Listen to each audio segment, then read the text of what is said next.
I survived bullets, explosions, war.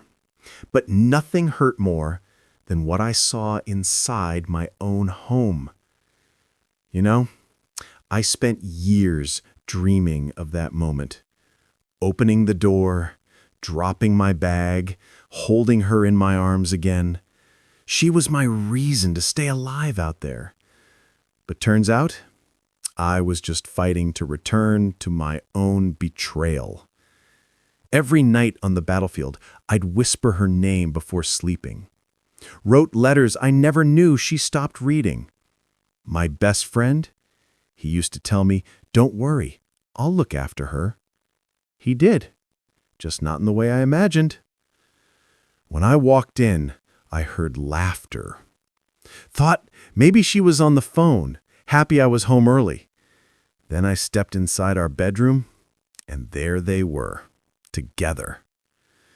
Her eyes froze, his face turned pale. I didn't scream, I didn't move. My uniform still stained with dust, and all I could think was, I fought a war for you, and you started one inside me. She tried to speak, but silence spoke louder. He reached for me, but I already died long before he got close. I left without a word. Not because I was weak, but because love shouldn't have to beg to be respected. Now people ask me if I regret going to war. No, I regret coming back to someone who never waited. I walked out that door numb, not angry, just empty. Because when you've survived war, you think you've already seen the worst of humanity. But betrayal shows you a different kind of battlefield, one where the enemy sleeps in your bed. Days passed. I didn't cry. I didn't scream. I just kept replaying her smile in my head, the one she gave him. That smile used to keep me alive in the trenches. Now, it buried me. You know what hurts the most? It wasn't that she cheated. It's that she forgot me while I was still remembering her.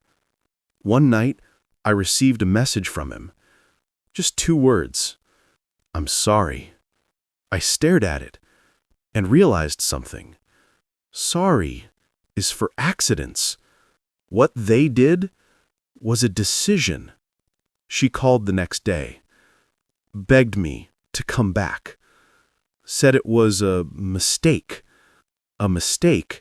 that lasted 8 months.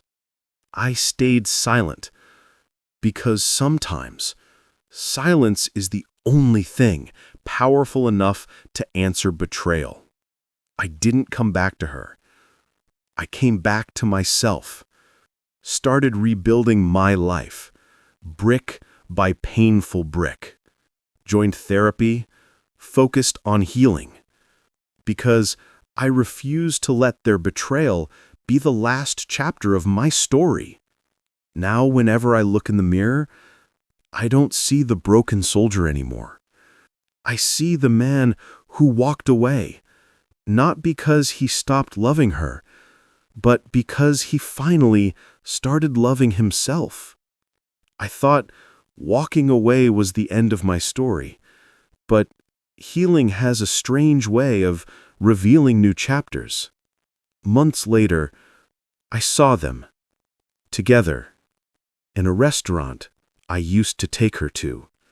She looked at me like she'd seen a ghost. Funny thing is, I was the one who died that day in the bedroom.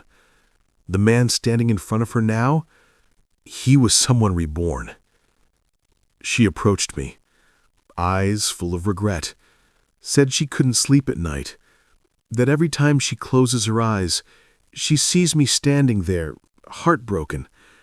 She said, "I don't deserve forgiveness, but I can't live without it." I looked at her, calmly, and I said, "I forgave you a long time ago." Her eyes softened, like hope just returned. Then I added, not for you, for me. Because forgiveness isn't always about accepting what was done to you. It's about freeing yourself from being chained to it. And my best friend, he couldn't even look me in the eyes. He hid behind her like he once hid behind me in battle simulations. Life taught me something that day. Some people stand beside you only when it's peaceful, but disappear the moment the real war begins. I didn't stay, didn't argue, just smiled, walked past them, and for the first time in a long time, I felt peace. Now, I speak to soldiers who return home broken, not from war, but from the battles waiting for them at home. I tell them, You might lose someone you love, but never lose the one person who fought every single day to return alive. Yourself. Time passed. I built myself back from the ground, quietly. She tried calling again and again, but you can't expect someone to return to the place they'd barely survived. One evening, I got a message from a mutual friend. He said, they're not together anymore. Turns out, the same man she betrayed me with cheated on her too. And strangely, I didn't feel angry. I didn't feel happy either. I just felt done. Because when someone breaks you, their karma is never your victory. Your growth is. Weeks later, I met someone new. She didn't ask about my scars. She just held my silence like it was something precious. Didn't rush my healing, just waited at the pace of my heartbeat. For the first time after everything, I didn't feel like I was fighting to be loved. I felt safe. One night, she asked me, "What's the one thing you regret the most?" I smiled and said, "Thinking that love means staying, even when it hurts to breathe." She took my hand and whispered, "Real love doesn't suffocate you.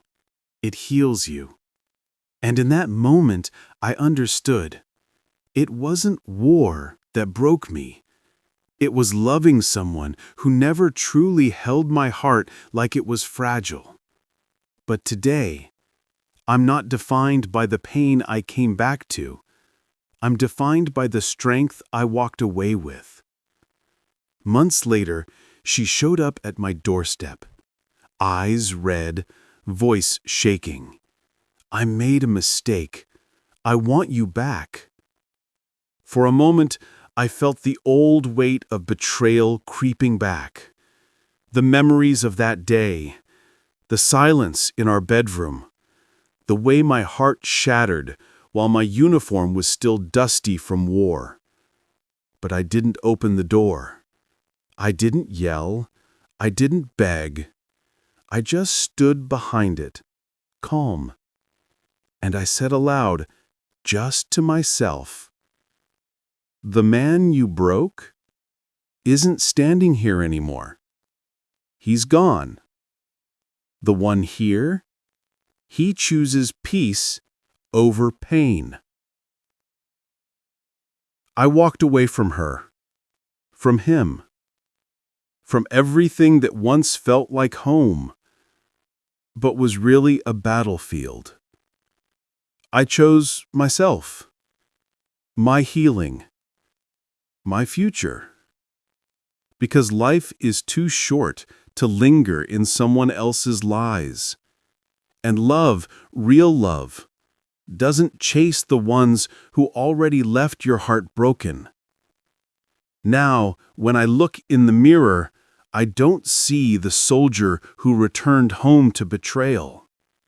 I see the man who survived every war, inside and out.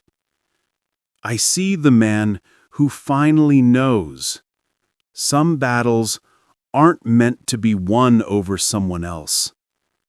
They're meant to be won over yourself.